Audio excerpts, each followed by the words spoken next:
Welcome back, everyone, to another episode of Referee Radio.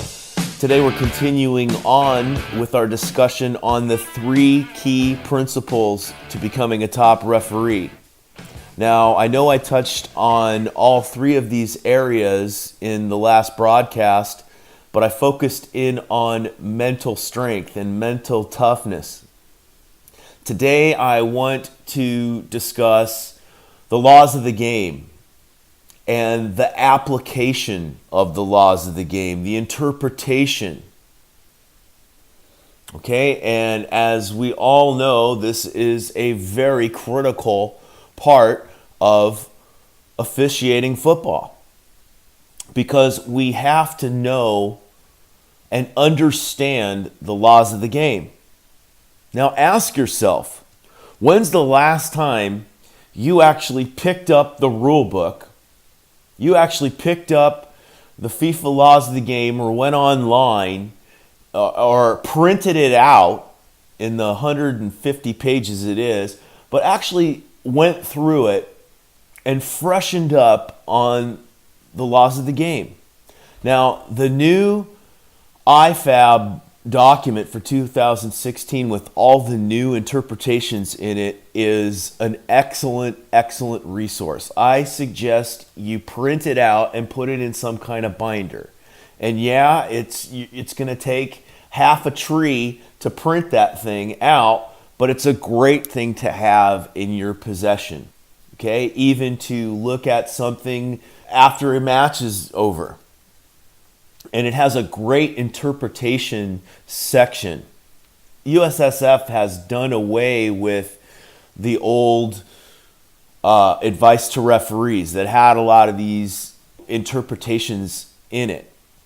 But FIFA's done a very good job now of clarifying a lot of their interpretations in this whole section that follows the laws of the game. So I highly recommend you check this out. Are you current with the changes? Okay, unfortunately for us as referees, these governing bodies feel the need to change the rules up. And, every year it seems like we get some kind of new offsides instruction, another layer added on, and we have some fairly significant changes that happened here and are implemented now in 2016. Okay, so are you up on the changes, and when's the last time you actually reviewed and consulted the laws of the game? Now, admittedly, I'm not saying I'm perfect on this, but we have to try to make a point to look back on some of those things that maybe we're thinking about after we leave a match, or because we all encounter those situations where we need to make sure we got it right. And they can be little things like where something happened. Was it on the field? Was it off the field? What's the restart for those things? Okay, you got to know this stuff, especially the higher you get. Okay, you have to know your restarts. And what happens when a substitute commits misconduct? Okay, and how do we handle that? We have to know these little technical things. Okay, so when they happen, in those weird times that they happen and they catch us off guard, we remember and we know what to do. Okay, it's a no-brainer, folks. Knowing and understanding the laws of the game is critical. But also knowing how to apply those laws is critical. And this takes experience, not just fact checking and knowing, being able to spit back the law word for word. The key is then in translating the knowledge of the laws of the game into the actual application during a match, whether you're the assistant referee or you're the center referee. Okay, and that can only come with getting out there on the field and experiencing things, because it's a lot different. And this is what parents and everybody and coaches and players and everybody that bitches and cries about referees, this is what they don't understand. Okay, see, they've never, they might have a pretty good grasp of what the laws of the game are. Like, oh, hey, that's a foul. Okay, great. But put a whistle in their hand, put them on the field, and now suddenly it's a different story. Why? Because now you have to apply those laws and decide what applies and when it applies and how it applies. And that's what makes refereeing a difficult job. And obviously, the higher you get up and the higher levels you go, the more difficult it becomes. Okay, but understanding how to apply the laws is critical. Okay, the next point I want to make is be sure, on top of the laws of the game and understanding and yada, yada, yada, it's important that you understand the rules of competition. Okay, because every tournament has their own rules. They have their own substitution rules, when you can sub, when you can't sub. Some of them are all FIFA rules, some of them aren't.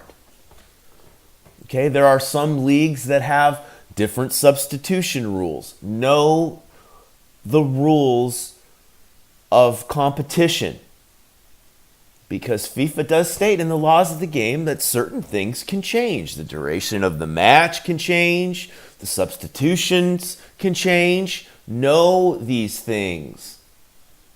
Know where you're going.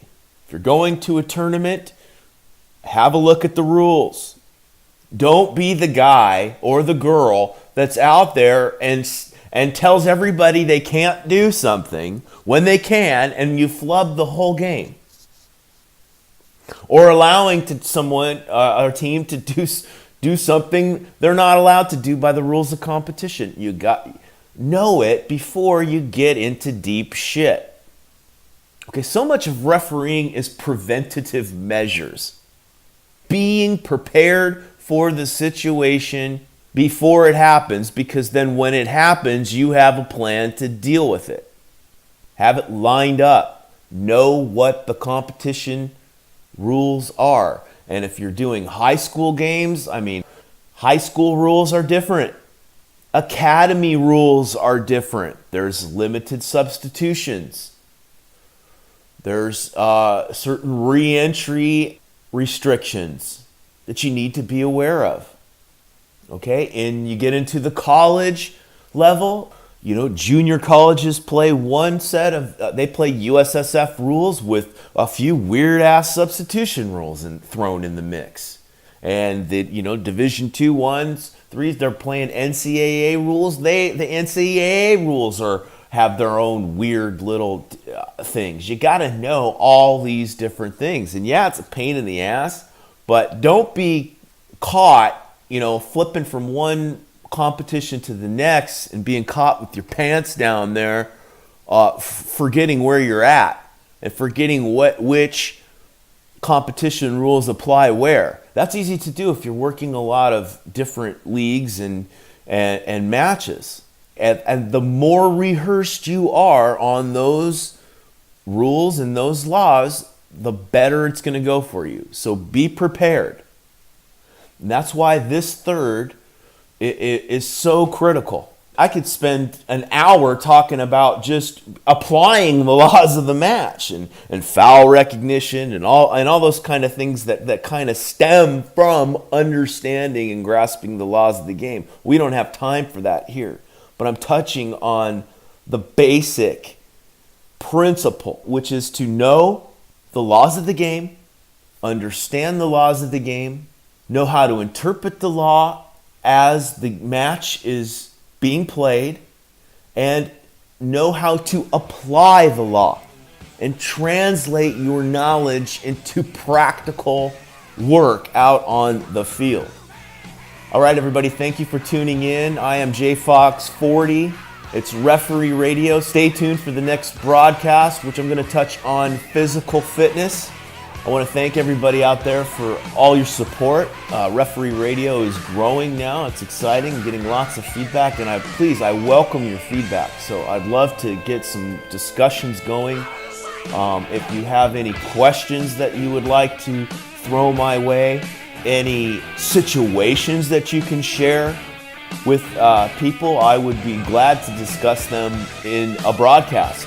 So anyway, thanks for tuning in. It's Referee Radio. Get out there on the pitch. It's J Fox 40.